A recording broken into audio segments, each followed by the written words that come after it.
അസ്സാം വലൈക്കും വറഹമത്തല്ലാഹി വബറകാതുഹു. ഞാൻ കോഴിക്കോട് ബാച്ചിലെ സഹീറയാണ്. പിന്നെ എനിക്ക് ഒരു അനുഭവം പറയാൻ വേണ്ടിയിട്ട് വോയിസ് ഇടുന്നത്. എൻ്റെ രണ്ടാമത്തെ മോള് കഴിഞ്ഞ ബുധനാഴ്ച സ്കൂളിൽ PT പീരീഡിന് കളിച്ച് കഴിഞ്ഞാൽ ഷോള് കേടായപ്പോൾ ഷോള് മാറ്റി കുത്തല്ലോ. അങ്ങനെ എന്താക്കി അവള് രണ്ട് നമ്മളെ മുട്ടില്ലേ ഷോളിന് കുത്തുന്നത് ബീഡ്സ് അത് വായിൽ വെച്ച് അങ്ങനെ കുത്തുന്നതിനിടയ്ക്ക് എന്തായി, ഒന്ന് പുറത്തേക്കും പോയി ഒന്ന് അകത്തേക്കും പോയി. ഓള് അറിയുന്നില്ല എന്താ സംഭവിച്ചെന്നുള്ളത്. ഓൾക്ക് തന്നെ ഓർമ്മ കിട്ടുന്നില്ല. ഞാൻ ഒന്നെങ്കിൽ ചിരിച്ചിട്ടുണ്ടോ അല്ലെങ്കിൽ ശ്വാസം അകത്തേക്ക് വലിക്കുക ചെയ്തിട്ടുണ്ടോ, അങ്ങനെയാണ് പോയിട്ടുണ്ടാവാന്ന് പറഞ്ഞു. അങ്ങനെ അവൾക്ക് 2 മിനിറ്റ് സംസാരിക്കാൻ കഴിയാതായി. അങ്ങനെ അവൾ എന്താക്കി, ഫ്രണ്ട്സുകളെ എങ്ങനെയോ വിളിച്ചു. അങ്ങനെ ഫ്രണ്ട്സുകൾ പുറത്തൊന്നും തട്ടിയിട്ടൊന്നും ഇത് വെക്കുന്നില്ല. അങ്ങനെ അവൾ കുറേ ഛർദ്ദിച്ചിട്ടൊന്നും ഇത് വരുന്നില്ല. അങ്ങനെ കുറച്ച് കഴിഞ്ഞ് അവൾ ഉമിനീരിറക്കിയാൽ നേരെ താഴേക്ക് ഇറങ്ങിപ്പോയി. അങ്ങനെ ടീച്ചർ എന്നെ വിളിച്ചു, ഇങ്ങനെ ഒരു സംഭവം ഉണ്ട്, എന്താ ചെയ്യേണ്ടത്? അപ്പോൾ ഞാൻ പറഞ്ഞു, ഞാൻ വീട്ടിലൊറ്റക്കാലേ, എൻ്റെ ചെറിയ കുട്ടികളും ഉണ്ടെന്ന് പറഞ്ഞു. പോകാൻ പറ്റുന്ന സിറ്റുവേഷൻ അല്ലേ ഞാൻ. അങ്ങനെ അവർ കൊണ്ടുപോയിട്ട് ഞാൻ പറഞ്ഞു ഞങ്ങൾ കൊണ്ടുപോയിക്കോളി. അങ്ങനെ ഒരു കുറ്റ്യാടി അമ്മാന ഹോസ്പിറ്റലിൽ കൊണ്ടുപോയി എക്സ്റേ എടുത്തേരം പറഞ്ഞു സ്റ്റൊമക്കിൽ എത്തിയിട്ടുണ്ടെന്ന് പറഞ്ഞു.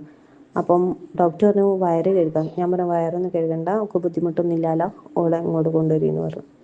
അവർ പോയപാട് പറയുന്നത് എന്താണെന്നോ, ഇത് സ്റ്റൊമക്കിൽ എത്തിയിട്ടില്ലെങ്കിൽ 6 മണിയാകുമ്പോഴത്തേക്ക് ഓപ്പറേഷൻ വേണ്ടി വരും. അതാണ് ഫസ്റ്റ് പറയുന്നത്, ഒരു പേടിപ്പിച്ച്. അതിൻ്റെ മോള് പറയാം ഫസ്റ്റ് അതാ ഒരു പറയുന്നത്, സ്റ്റൊമക്കിൽ എത്തിയിട്ടില്ലെങ്കിൽ ഓപ്പറേഷൻ വേണം.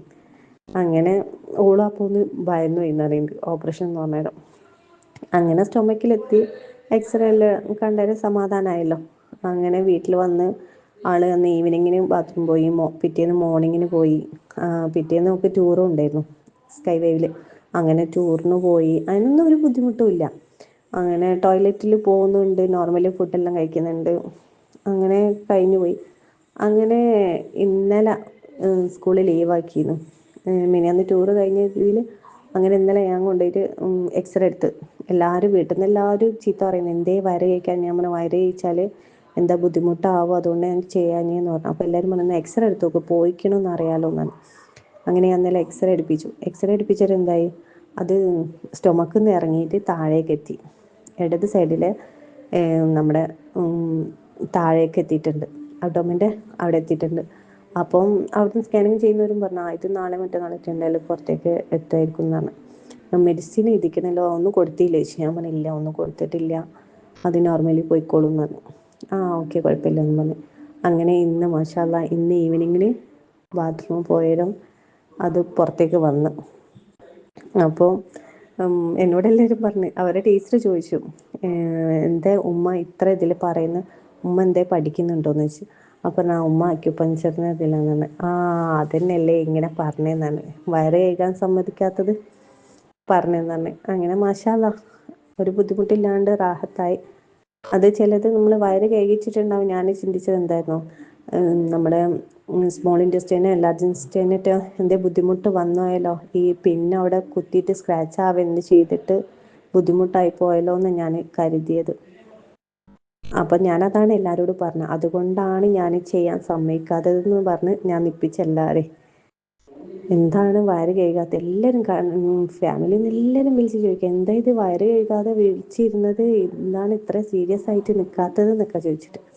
ഞാൻ പറഞ്ഞു അതൊരു കുഴപ്പമില്ല, ഒരു ബുദ്ധിമുട്ടും ഇല്ല, അത് താനെ പുറത്തേക്ക് വരും എന്നാണ്. അങ്ങനെ ഞാൻ ഈവനിങ് ഫാമിലിയിൽ ഗ്രൂപ്പിലേക്ക് മെസ്സേജ് അയച്ചു കൊടുത്തു. അൽഹംദുലില്ലാ റാഹത്തായിരുന്നു, പുറത്തേക്ക് വന്നിക്കിടുന്നതാണ്. എല്ലാവർക്കും സന്തോഷമായി, റാഹത്തായി. എല്ലാവരും പറഞ്ഞു നിൻ്റെ ധൈര്യം ഭയങ്കരം തന്നെയെന്ന് പറഞ്ഞു. നമുക്ക് ക്ഷമിച്ചാൽ റിസൾട്ട് ഇൻഷാ അല്ലാ എന്തായാലും കിട്ടും എന്നുള്ളത് എനിക്കും ഇത് പഠിച്ചത് കൊണ്ടാണ് മനസ്സിലുണ്ടായിരുന്നു. ഇതെന്തായാലും വയറ്റിൽ പുറത്തുനിന്ന് വന്നൊരു സാധനം വന്നതാണ്. അപ്പം എന്തായാലും നമ്മുടെ ശരീരം അത് പുറന്തള്ളപ്പെടും എന്നുള്ളതുണ്ടല്ലോ, ആ ഒരു തിയറിയിൽ തന്നെ ഞാൻ പിടിച്ചു നിന്ന് അൽഹംദുലില്ലാ നമ്മൾ പഠിച്ച ഈ കാര്യം കൊണ്ടാണ് എനിക്ക് ഇത് ചെയ്യാൻ പറ്റില്ല. ഞാനും ആകെ ടെൻഷനായിട്ട് ഞാനും ഹോസ്പിറ്റലിൽ കൊണ്ട് വയറ് കഴിക്കാനോ എല്ലാം ഞാനും കൂട്ട് നിൽക്കായിരുന്നു.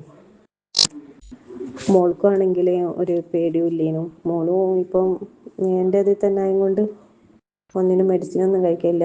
അപ്പം ഞാൻ ഡോക്ടർ ചോദിച്ചിരുന്നു, ഞാൻ പറഞ്ഞു മെഡിസിനൊന്നും കൊടുക്കലില്ല എന്ന് പറഞ്ഞത്. വയറ് കഴിക്കട്ടെന്ന് വെച്ചപ്പോൾ ഓക്കെ, എന്നാൽ എൻ്റെ ബ്ലഡ് എന്തെങ്കിലും വരുന്നുണ്ടെങ്കിൽ ശ്രദ്ധിച്ചാൽ മതി എന്ന് പറഞ്ഞു.